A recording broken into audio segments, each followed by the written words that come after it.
मुख्यमंत्री ने कहा कि खेजड़ी पर कानून बनाएंगे, अंत में कहा है। कानून बनाएंगे नहीं, कानून बनाना चाहिए। खेजड़ी के लिए कानून बनाएंगे, लेकिन प्रदेश को 27% आज बिजली की भी आवश्यकता है, उसके लिए सोलर भी चाहिए।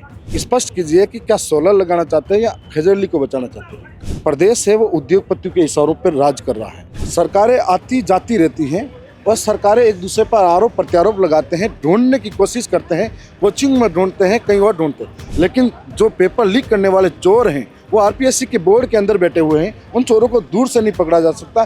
2 साल से दावा कर रहे हैं मगरमच्छ पकड़ लेंगे, ये कर लेंगे, वो कर लेंगे, क्यों नहीं पकड़ा मगरमच्छ। हमारे खिलाफ दोनों ही दल एक होकर लड़ते हैं और इस बार भी एक होकर लड़ेंगे और दोनों को एक साथ हराएंगे। महेंद्रजीत मालवीय जब बीजेपी में जाते हैं तब वो साफ धुले हुए होते हैं, वापस कांग्रेस में जाते हैं, ईडी जाती है कि ज़्यादा भ्रष्टाचार हो जाए बीजेपी ज्वाइन करके वापस आ जाओ, क्योंकि बीजेपी वॉशिंग मशीन बन चुकी है। वो तो मानसिक विकलांग अपाहिज है, वो हमेशा ऐसे ही करता रहता है। धर्म की बात करता है, हिंदू मुस्लिम की बात करता है, आपस में समुदाय भिड़ाने की बात करता है, तो मानसिक विकलांग ही कहेंगे और क्या। नमस्कार, इस वक्त राजस्थान विधानसभा के बाहर मैं मौजूद हूं और थावरचंद जो बाप पार्टी के विधायक हैं वो हमारे साथ मौजूद हैं। थावरचंद जी, आज मुख्यमंत्री ने कहा कि खेजड़ी पर कानून बनाएंगे, अंत में कहा है, इस पर आप कानून बनाएंगे नहीं, कानून बनाना चाहिए। और जहाँ तक उनकी बात मैंने गौर से सुनी तो 2 बातें कही है।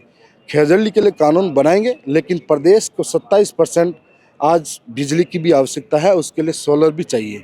तो आप स्पष्ट कीजिए कि क्या सोलर लगाना चाहते हैं या खेजड़ी को बचाना चाहते हैं। और मुझे नहीं लगता है कि ये कानून बनेगा, क्योंकि ये जो प्रदेश है वो उद्योगपतियों के इशारों पर राज कर रहा है। इसलिए कानून की जहाँ तक बात आती है वो लंबी और दूर बात हो जाती है।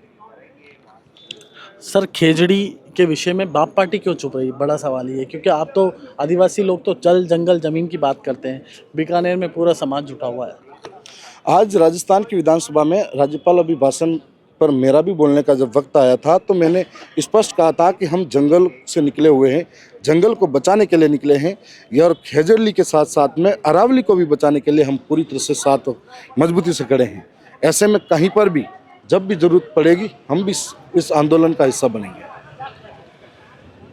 पेपर लीक पर आप लोगों का क्या कहना है? कि पेपर लीक लगातार पिछली सरकार में हुए, डोटासरा जी कह रहे थे इस सरकार में भी हुए हैं, आप लोगों का क्या? सरकारें आती जाती रहती हैं और सरकारें एक दूसरे पर आरोप प्रत्यारोप लगाते हैं, ढूंढने की कोशिश करते हैं, कोचिंग में ढूंढते हैं, कहीं और ढूंढते हैं, लेकिन जो पेपर लीक करने वाले चोर हैं वो आरपीएससी के बोर्ड के अंदर बैठे हुए हैं। उन चोरों को दूर से नहीं पकड़ा जा सकता। इन मंत्रियों के ऑफिसों और इनके बंगलों में चोर बैठे हुए हैं, पकड़ना है तो इनके आसपास में है। और 2 साल से दावा कर रहे हैं मगरमच्छ पकड़ लेंगे, ये कर लेंगे, वो कर लेंगे, क्यों नहीं पकड़ा मगरमच्छ। तो ये झूठे ढकोचले हैं, युवाओं को बर्बाद करने का एक षड्यंत्र है। और आज बेरोजगार दिनों दिन आशा और उम्मीदों पर देख रहा है, उनके साथ में कुटाराघात और उनके भविष्य के साथ खिलवाड़ हो रहा है। पेपर लीक नहीं होता, होते सपने होते हैं, उनके भविष्य लीक होता है। और ये बहुत बड़ा दुखदायी पीड़ादायी है जो नौजवान बेरोजगार होता है। आदिवासी पार्टी जो है, बाप पार्टी है, वो अब क्या पंचायत राज्य और चुनाव लड़ेगी, या जो नगर निकाय के चुनाव है वो लड़ने की तैयारी है? बिल्कुल लड़ेंगे। हमारे खिलाफ दोनों ही दल एक होकर लड़ते हैं और इस बार भी एक होकर लड़ेंगे और दोनों को एक साथ हराएंगे। आपके इधर एक बड़े नेता जो बीजेपी में गए थे वो कांग्रेस में आ गए हैं, उनके बारे में आपका क्या कहना है? उनके बारे में यही कहूँगा कि वहाँ की जनता अब समझ चुकी है। और दूसरी बात सबके सामने है कि जब बीजेपी को लगा कि ये चोर है और उसने सरेंडर कर दिया तो वापस बीजेपी में, बोलिए ना। हाँ, महेंद्रजीत मालवीय जब बीजेपी में जाते हैं तब वो साफ धुले हुए होते हैं, वापस कांग्रेस में जाते हैं, ईडी जाती है। तो मुझे कभी कभी लगता है कि ज़्यादा भ्रष्टाचार हो जाए बीजेपी ज्वाइन करके वापस आ जाओ, क्योंकि बीजेपी वॉशिंग मशीन बन चुकी है। तो बीजेपी ज्वाइन किया, साफ हो गया, गंगा नहा के आ गया, ऐसा स्थिति है। तो उनके खिलाफ जनता समझ गई कि लोकतंत्र में धोखा किस तरीके से होता है, विश्वासघात किस तरीके का होता है। और आने वाले निकाय चुनाव में भी या पंचायती राज में भी उसका जवाब जनता देगी। बिल प्रदेश की मांग लगातार जारी है, भूल गए आप लोग? नहीं, हमारे सदस्य अनिल जी कटारा ने भी सदन में रखी थी और आज मैंने भी रखी थी। बिल प्रदेश की मांग हमारी ज़रूरत है, हमारा ये संवैधानिक दायरों में हम इस मांग को कर रहे हैं और आने वाले समय में और मजबूती से इस मांग को लगातार उठाएंगे। इस बिल प्रदेश की मांग कोई नई मांग नहीं है और पिछले सदन में भी कही थी, सत्र में भी कही थी, इस सत्र में कही है और बजट सत्र में भी इसको कहीं न कहीं एक बार और रखेंगे। एक अभी वीडियो वायरल हुआ था राजकुमार रोत जी का मन्नालाल रावत जी के साथ में, उस वीडियो पर आपका क्या, किस तरह से वो आपस में बहस कर रहे थे? फिर मन्नालाल जी रावत भी वहाँ मौजूद थे, राजकुमार रोत भी थे और आपके एक एमएलए और थे, आप भी थे वहाँ पे? मैं नहीं था, मेरी विधानसभा उस डूंगरपुर जिले का हिस्सा नहीं है, परंतु ये विकास विरोधी लोग हैं जो आपने जिनका नाम लिया, वो लोकतंत्र के संसद के सदस्य हैं।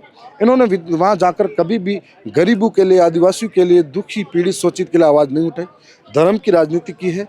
और उसके बाद में जब जिस जिले के अंदर अगर कार्यक्रम होता है तो वहाँ का अध्यक्ष ये सांसद वहाँ का होता है, योजना वो तय करता है, मुद्दे वो तय करता है। लेकिन ये नहीं चाहते थे कि विकास के मुद्दों पर बहस हो, सरकार की नाकामी के 2 साल को गिनाया जाए, इसलिए उस तरह की हरकत की। और वो सारा प्रदेश भी देख रहा था और सारे लोग भी देख रहे थे। मन्ना लाल जी रावत पे आपका क्या कहना है? वो इस तरह से करते रहते हैं क्या? वो तो मानसिक विकलांग अपाहिज है, वो हमेशा ऐसे ही करते रहता है।